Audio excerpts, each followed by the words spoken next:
Welcome, dear viewers, to my analysis of the debate between the maverick George Galloway and the controversial Piers Morgan. The interview begins with the famous "Do you condemn Hamas?" line. I felt you had to start this debate about what's going on with a clear denunciation of what happened that day. To go back to October the 7th, when you realised the scale of what had happened that day, do you condemn what happened that day? Most Western interviewers have taken this approach with their pro-Palestinian guests. What you can't do is be weaselly-mouthed about what happened on October the 7th. I asked you to... The previous guest says you haven't condemned what Hamas did on October the 7th. Have you? Of course I have, on every speech. And do you unreservedly condemn it? So the first theme is a simple one. Are Hamas to blame? You have a minute. Let me ask you this. Where were you when you heard about what happened on October the 7th? I was at home.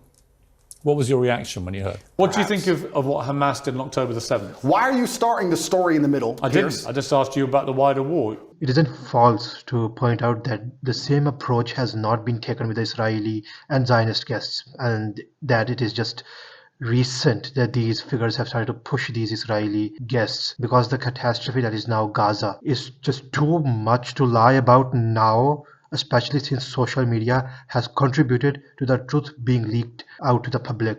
If you know exactly how many Hamas terrorists you've killed, you must know how many civilians you've killed. Otherwise, you're prioritizing the lives of terrorists over innocent people. Piers, with respect, don't put words into my mouth, please. I didn't say exactly 14,000. I said around 14,000, whereas Hamas will come out with precise numbers that statisticians will look at. Give me a ballpark number for civilians. Well, you can use the ballpark as far as the Hamas figures, which I reject as being false. Well, if they're false, why would you give me those? I gave you the numbers that I had. No, you've told me you know how many Hamas terrorists you've killed, but you don't seem to have any idea how many civilians you've killed. I'm just bemused. Why wouldn't you keep count of both? I don't have that information to give you, Piers. If I did, I would. You literally no idea how many civilians you've been killing. It's not that I don't know. I'm not authorized to give the information. I don't have the information. That's complete nonsense. Why are you authorized to give me the number of terrorists you've killed, but not the number of civilians? I don't understand.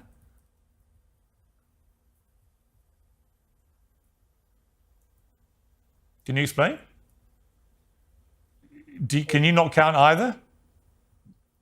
Piers, we're in the fog of war. We're fighting for our very existence. No, you're not foggy when it comes to killing terrorists. You're only foggy, it seems to me, when it comes to killing civilians. This isn't the 70s or the 90s when the US would launch wars, carry out atrocities, and people wouldn't know. Back then, you could just lie about some third world country possessing some weapons of mass destruction, and no one would question you. From October the 7th, I felt it was on a scale completely unprecedented for one day of slaughter that we have seen in that entire conflict. Well, I have to first correct you on something. It was by no means the single biggest slaughter in the Israel-Palestine chapter. In one day? In one day. In fact, in 5 hours, with Sharon on the roof shining a searchlight into the Sabra and Shatila camps in Beirut, 3,850 Palestinian women and children. There were only women and children because the men had all agreed to sail away to Tunisia as part of an American brokered deal. I just recently read about the Sabra and Shatila massacre in a book called The 100 Years' War by Rashid Khalidi, who lived in the thick of it when the IDF and the Christian Lebanese army killed about 3,500 Palestinians. It is the single most barbaric slaughter in recent memory other than the Nakba, wherein 500 villages were massacred and more than 1 million Palestinians were forced to flee. Some fled to the neighboring countries, the rest got stuck in Gaza and West Bank, which itself is now being destroyed, but we'll get to it later. If you show me an old woman who was killed by a Palestinian fighter... Well, they showed it themselves. They broadcast many of the atrocities to the world. This fact hasn't been questioned enough in public, but we'll talk about it now. These footages don't exist. Most of the facts about what happened on October 7th is hidden by mass propaganda, like, for example, that Hamas beheaded babies, baked them, burned them, and killed them in their cribs. But this is all a lie which has no evidence whatsoever, because if there were, it would have been broadcasted incessantly to allow for dehumanization of Palestinians and Muslims as a whole. The reason they are not able to do that is because there is no footage that even suggests that. I have seen some CCTV recordings and I have seen innocent people get shot in the kibbutz, but the ones that I saw seemed like they were casualties of a stray bullet, like that footage that exists in the Wikipedia article.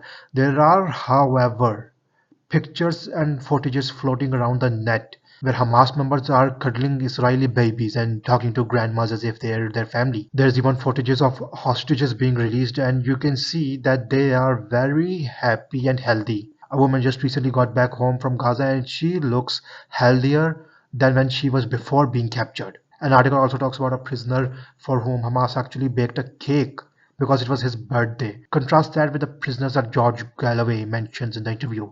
Those Muslims are trapped with no charge and are likely to remain there forever, while Ben-Gvir pushes for a bill to be passed to have them be executed. There are also reports of rapes, torture, and inhumane conditions they suffer daily. As for rapes, there's also this UN report that tells that there is no evidence for rape on October 7th, and many deaths on that fateful day was at the hands of the Israeli offensive forces. And it makes sense if you think about it for just even a second. The bodies that you saw online, along with the burnt cars, were not burned by AKs and grenades and primitive weaponry that Hamas uses, since they are literally trapped and poor and don't even have access to advanced technology. Yeah, unlike those Israelis which are funded by jackass Biden and his group. These burns were caused by Israeli tanks and Apache helicopters, which is why the death toll was so high. Israel had to lower the numbers because the bodies were so badly burned that they could not tell the difference between the Hamas members and the Israelis that were burned. One of the best pieces I've read on this whole thing, I'll tell you, was quite early on. Jonathan Friedland is a Jewish columnist for The Guardian. And he wrote a really, I think, amazing column in which he said, I can present, as a Jewish man, a very clear, coherent argument for why both sides have a right to feel most aggrieved in this 75-year conflict. This is the common tactic that he used to try and make Israel seem morally at least grey, if not white, just to prevent looking like the bad guys in this. There is no equivalency in this issue that has become the Gaza genocide. Israel is the occupier, and that's the history, as George put it. There is no equivalency. The Jews came from all over Europe and America and took the Arab land. Just recently, pro-Palestinian protesters went to a synagogue in America where they were selling Palestinian land. They tried to stop them and got beat up and thrown out by the Jews, but the media reported it as the demonstrators attacking the Jews to hype up this bogeyman of new anti-Semitism. What happened in this synagogue is the same thing that happened in 1948. In Manchester, where the Balfour Declaration was signed, the Arab land was handed over to a people who had no right to have it, nor was it their right to give it away in the first place. And from thenceforth began terrible crimes in history to which even the Holocaust can never compare. The barbarity, the senselessness, and the sheer inhumanity in the heart of the occupier is something that Nazism even fails against. But if you don't have a two-state solution, George, how does this ever lead to peace? The way you described it, that's why I'm instantly agreed with you. Let's call it the Holy Land. If you like, we can call it Israel-Palestine. One country between that famous river and that famous sea, where every Jew, Muslim and Christian lives as an equal. The one-state solution is the death of Israel. That's hard line that no Jew will ever accept, and that's because of the ideology. Piers just a minute before talked about Islam and how our ideology is a terror ideology. So let's talk about Zionist ideology and Judaism that drives the Israelis to commit such heinous acts. To better understand why even a one-state solution won't work. Zionism, though, was first formed by Theodor Herzl. The desire to steal back the Holy Land is more ancient, going back to the medieval times. Inspired by the Bible, the Rabbi Nachmanides Ramban had formed this idea that the Jews must always strive to take back the Holy Land from the Muslims. This directly inspired the Zionist desire to take over Palestine in an era when colonialism was in vogue. If it were not for the Jewish influence, the Zionists actually had suggested Uganda as one of the places they wanted to occupy. It's the reason why even today terrorists like Ben Shapiro use the Bible to justify the destruction of Palestine. How many times have you heard this argument that because the Bible says the Jews lived in Palestine more than 2,000 years ago that they have the right to steal Arab land? Imagine if the Red Indians showed up in New York and told people to move out because they lived there 1,000 years ago or 200 years ago or whatever. That's just insane. But what's key in this is that Israel, when it was conceived as a notion, was always meant to be a state where the Jews are the majority, and when you take over a land with a non-Jew majority, you naturally either capitulate to the circumstances which a normal human would, or you try to erase the population from existence like a madman. The Arabs will become the majority because it is their land.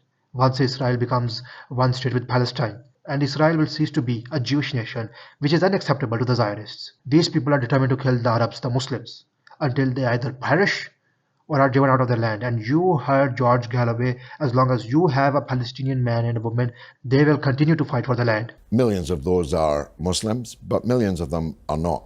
If you look at any protest, demonstration, manifestation of any kind, it's mainly non-Muslims that are there. It's mainly young people, students. It's mainly people that Jeremy Corbyn would once have had in his coalition. This is the thing that haunts me the most in my dreams, that most people who are actually standing up for Palestine, for Palestine, are non-Muslims. The Muslim world's callousness to the Palestinian suffering is just too much, and I fail to even form words to describe my emotion. Instead of Arabs, instead of Muslims rising up and supporting our brothers and sisters in faith, actually making content and spearheading social media campaigns, doing the actual intellectual work, it is the non-Muslims that are doing it. And to be blunt, I don't expect most of these non-Muslims to even like Islam or Muslims or Muhammad, peace be upon him. Perhaps some would even hate us. George Galloway is a perfect example of those kinds of people. He likes Islam, has sympathies, but he doesn't really care about Islam. And he more or less prefers Islam being a second fiddle in people's lives, being relegated to rituals in the mosques and fast in Ramadan, while democracy and kufr that it spreads take over. Don't worry, we'll save that topic for another video, baby, whether democracy is allowable in Islam or not. But the main point is that we are responsible to God for us remaining silent on Gaza. Enjoining good and forbidding evil is a big part of Islam, and our silence is an indictment that will not save us from God when He questions on what part did we play when our brothers were blown apart and raped and taken to dungeons to be tortured. It is a sad day for us indeed. Be sure to subscribe and check out this recent video I made if you got value out of this analysis.